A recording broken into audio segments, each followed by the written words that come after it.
मैं हूँ बाबा टिल्लू।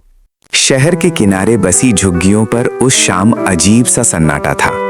उन्हीं झुग्गियों में एक टूटी सी झोपड़ी के बाहर लगभग 25 साल का एक दुबला पतला लड़का दीवार से टिक कर बैठा था। उसका नाम था राघव। राघव की आंखों के नीचे काले गड्ढे पड़ चुके थे, होंठ सूख चुके थे। चेहरा ऐसा लग रहा था जैसे कई दिनों से धूप, धूल और भूख ने मिलकर उसकी सारी चमक छीन ली हो। उसकी बगल में उसका दोस्त मोहन पड़ा था, जो इतनी कमजोरी में भी बार बार पेट पकड़कर कराह रहा था। मोहन ने कांपती आवाज में कहा, राघव, कुछ मिला क्या? राघव ने खाली हाथ उसकी तरफ देखा और मुस्कुराने की कोशिश की, मगर वो मुस्कान दर्द से पहले ही टूट गई। नहीं भाई, आज भी कुछ नहीं मिला। वो लड़खड़ाते कदमों से उठा और झुग्गी से बाहर निकल गया। रात धीरे धीरे शहर पर उतर रही थी।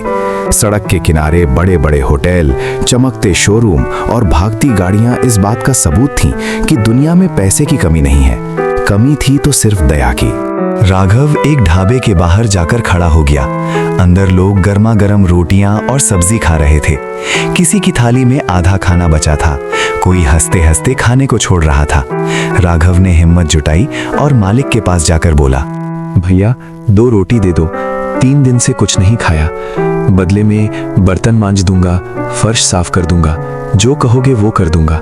ढाबे वाले ने उसे ऊपर से नीचे तक देखा और मुंह बना लिया। चल हट यहाँ से, ग्राहक भाग जाएंगे। भैया प्लीज। राघव की आवाज और धीमी हो गई। मैं भीख नहीं मांग रहा, काम मांग रहा हूँ। अरे कहा ना निकल। ढाबे वाले ने झाड़ू उठाकर उसकी तरफ बढ़ते हुए कहा, सुबह सुबह ऐसे लोगों का मुंह देख लो तो पूरा दिन खराब हो जाता है। राघव पीछे हट गया। उसकी आंखें झुक गईं। वो बिना कुछ बोले आगे बढ़ गया। अब उसके पैर जवाब देने लगे थे। शरीर कांप रहा था, लेकिन उससे मोहन का चेहरा याद आ रहा था। उसकी भूख, उसकी बेबसी, उसकी आंखों की उम्मीद, सब कुछ। तभी उसकी नजर शहर के बड़े औद्योगिक इलाके की तरफ पड़ी। वहां एक विशाल फैक्ट्री थी, सिंघानिया इंडस्ट्रीज। लोगों में मशहूर था कि उसका मालिक धनराज सिंघानिया बहुत बड़ा आदमी है। करोड़ों की कंपनी, बड़ी गाड़ियां, बड़े लोग, बड़े संबंध। राघव ने सोचा, शायद यहाँ काम मिल जाए, शायद खाना मिल जाए। वो फैक्ट्री के गेट तक पहुंचा। सुरक्षा गार्ड ने उसे रोक लिया। कहाँ घुस रहा है? राघव ने हाथ जोड़ लिए। भैया, मालिक से मिलना है, कुछ काम चाहिए। 3 दिन से खाना नहीं खाया, थोड़ी मदद। गार्ड ने तिरस्कार से हंसते हुए कहा, मालिक क्या तेरे जैसे लोगों के लिए बैठे हैं? उसी वक्त एक काली चमचमाती गाड़ी फैक्ट्री के गेट पर आकर रुकी। उसमें से उतरा 55 साल का एक आदमी। महंगे कपड़े, सोने की घड़ी, चमकते जूते। यही था धनराज सिंघानिया। राघव तुरंत उसकी तरफ भागा। साहब साहब, प्लीज मेरी बात सुन लीजिए। 3 दिन से कुछ नहीं खाया, काम चाहिए, कुछ भी कर लूंगा, बस थोड़ा खाना दे दीजिए।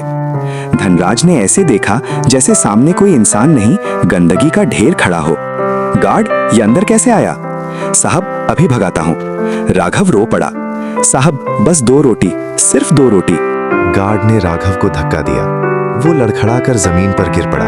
उसके होंठ फट गए। लेकिन भूख इंसान को इतनी जल्दी शर्मिंदा होना नहीं सिखाती। वो फिर उठकर बोला, साहब बस 2 रोटी।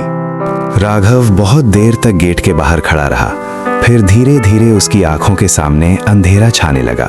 उसने सड़क किनारे बैठने की कोशिश की, मगर शरीर ने साथ छोड़ दिया और वो वहीं गिर पड़ा। जब उसे होश आया तब वो अपनी झुग्गी में था। सामने मोहन बैठा था। उसकी आंखों में घबराहट थी। राघव, होश आया तुझे? तू बेहोश पड़ा था सड़क के किनारे। मैं ढूंढते ढूंढते पहुंचा तो लोग कह रहे थे कि कोई गरीब गिर गया। राघव ने मुश्किल से आंखें खोली। मोहन, कुछ खाने को मिला? मोहन ने चुपचाप सिर हिला दिया, नहीं। दोनों कुछ पल चुप रहे। फिर मोहन बोला, मैं कल काम ढूंढने जाऊंगा। राघव हंसा। वो हंसी नहीं, दर्द का टुकड़ा थी।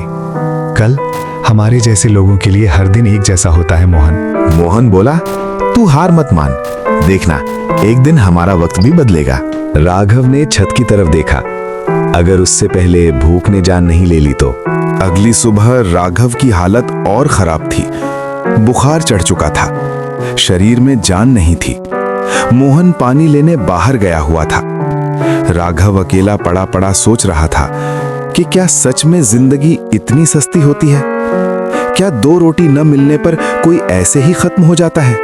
थोड़ी देर बाद उसने तय किया कि एक बार फिर कोशिश करेगा, शायद कहीं कुछ मिल जाए। वो किसी तरह फैक्ट्री वाले इलाके की तरफ बढ़ा, क्योंकि उसे लगा वहां मजदूर होंगे, शायद कोई अपने डिब्बे से थोड़ा खाना दे दे। पर किस्मत को शायद कुछ और मंजूर था। फैक्ट्री के पीछे खाली मैदान के पास पहुंचते ही वो सहारे बैठ गया। सामने मजदूरों की लाइन लग रही थी। कोई अंदर जा रहा था, कोई बाहर आ रहा था, मगर कोई उसकी तरफ देख भी नहीं रहा था। कुछ देर बाद राघव ने उठने की कोशिश की, मगर इस बार वो उठ नहीं पाया। उसकी आंखें आधी बंद हो गईं, होंठ सूख गए।